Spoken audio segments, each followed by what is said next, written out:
Supreme court ने अपने एक महत्वपूर्ण फैसले में कहा है कि मुख्य सचिव की नियुक्ति भले ही केंद्र सरकार करती है, लेकिन उन्हें कुछ विषयों पर दिल्ली की निर्वाचित सरकार के निर्देशों का पालन करना होगा। सुप्रीम कोर्ट ने कहा कि नौकरशाहों और अधिकारियों को राजनीतिक रूप से तटस्थ रहने की जरूरत है। दरअसल chief justice DY Chandrachud, justice JV Pardiwala और जस्टिस मनोज मिश्रा की बेंच ने 29 नवंबर को आदेश पारित किया था, लेकिन विस्तृत फैसला सुप्रीम कोर्ट की वेबसाइट पर अब अपलोड किया गया है। इस फैसले में कोर्ट ने कहा कि मुख्य सचिव के कार्यों का निष्क्रियता से दिल्ली की निर्वाचित सरकार को गतिरोध में नहीं डालना चाहिए। फैसले में कहा गया कि मुख्य सचिव को उन विषयों पर दिल्ली सरकार के निर्देश मानने होंगे जो दिल्ली की चुनी हुई सरकार के अधिकार क्षेत्र में हैं। सार्वजनिक व्यवस्था, पुलिस और भूमि को छोड़कर सभी मसले दिल्ली सरकार के अधिकार क्षेत्र में हैं।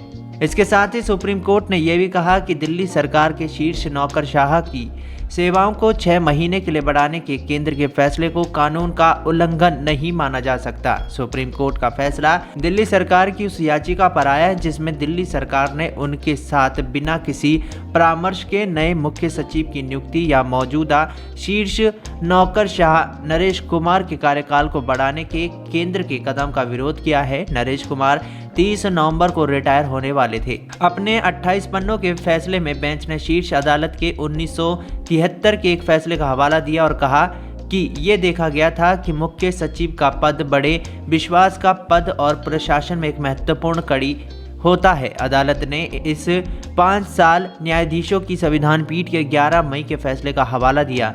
इसमें कहा गया था कि सार्वजनिक व्यवस्था, पुलिस और भूमि को छोड़कर सेवाओं के प्रशासन पर वित्तीय और कार्यकारी शक्तियां दिल्ली सरकार के अधीन हैं। कोर्ट में मुख्य सचिव का पद विशिष्ट रूप से रखा गया है। मुख्य सचिव ऐसे सभी कार्य देखते हैं जो दिल्ली सरकार के कार्यकारी दायरे में हैं और इसके बाहर आते हैं। मुख्य सचिव को केंद्र सरकार द्वारा नियुक्त किया जाता है, लेकिन उन्हें ऐसे विषयों पर चुनी हुई सरकार के निर्देशों का पालन करना चाहिए जो उनकी कार्यकारी क्षमता के दायरे में आते हैं।